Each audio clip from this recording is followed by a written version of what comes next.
Bardur is the strongest tribe in Polytopia, and many top players agree with this fact. But what makes Bardur so strong? And more importantly, how can you utilize Bardur to help you win games? In this video, I'll be answering those questions, as well as providing the ultimate guide to Bardur. I'm going to split this video into 4 sections. First, we'll talk about the basics of Bardur, and then we'll apply this knowledge to your first few turns. Afterwards, we'll discuss technology picking, and finally, I'll mention a few key details that you should keep in mind.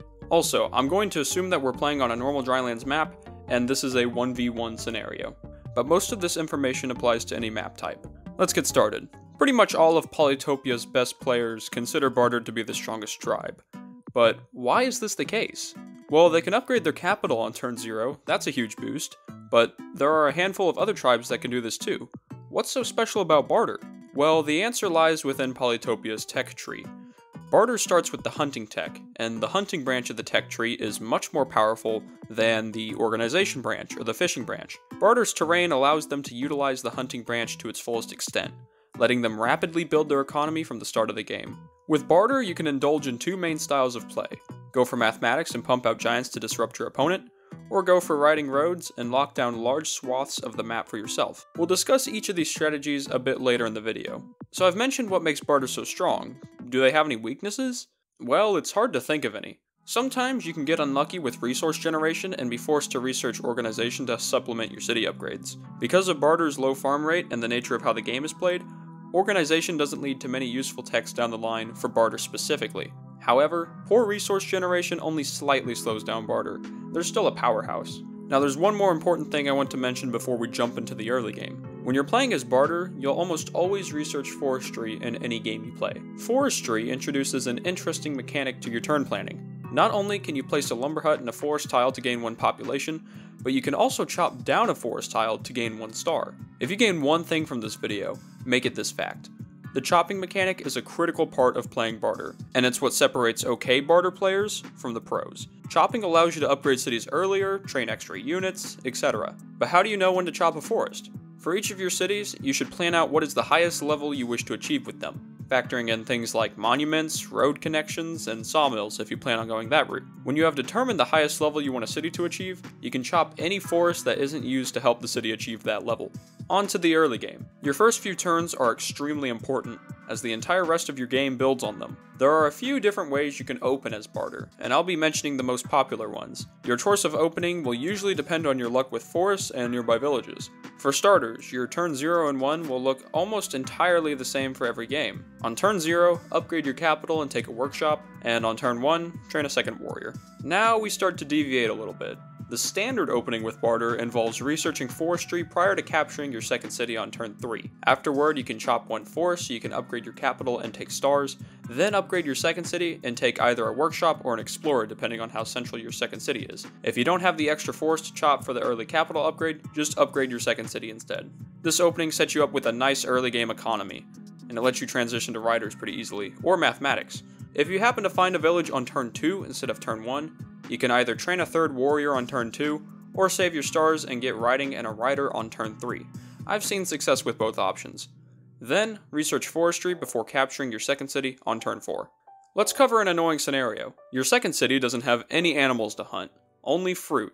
There are a couple different ways you can play this. I like to take organization prior to capturing the city and upgrading it for a workshop. From here you can go for forestry or riding and a rider. I personally prefer getting the rider and picking up forestry later. Now, let's discuss technology choices. As you progress through your game, you'll have to make decisions about which technology you should research.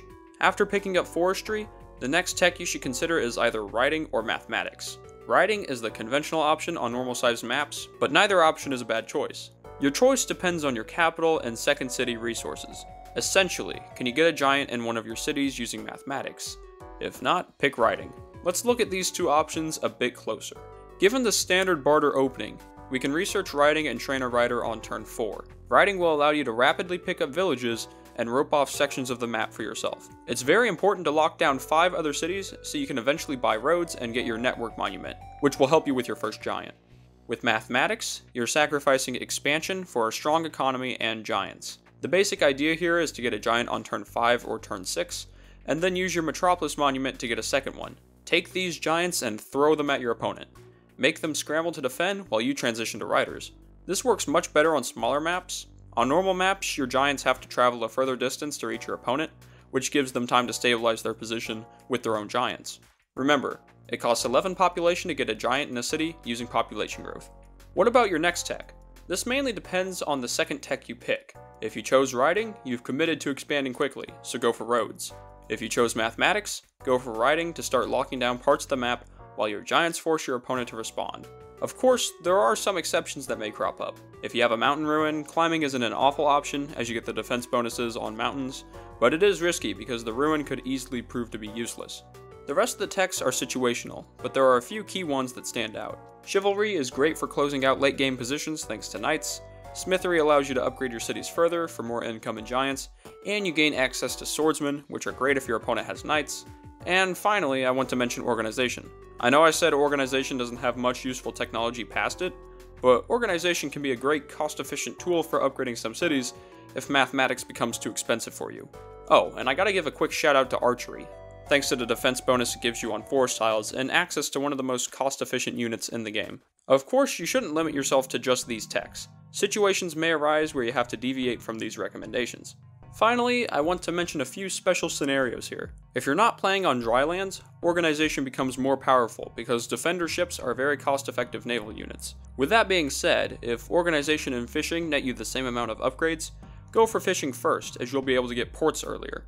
Also, if you're playing on a very densely populated map, explorers become more powerful as you'll get a bunch of stars early by meeting your opponents. From here, you can focus on mathematics and take cities from your opponent using giants with ease. And there you have it, guys. Hopefully now you'll be able to crush any opponent you come across using the might of Bardur. If you found this video helpful, I strongly suggest checking out the Polychampions Discord server, as there are a ton of friendly people there who will help you get better at the game, myself included. Also, be sure to like the video and subscribe for more Polytopia guides like this one. If you're looking for another video to watch, check out this video where I rank each Polytopia tribe based on how competitively viable it is. It provides some additional reasoning as to why some tribes are stronger than others. I'll see you in the next video. Have a spectacular day.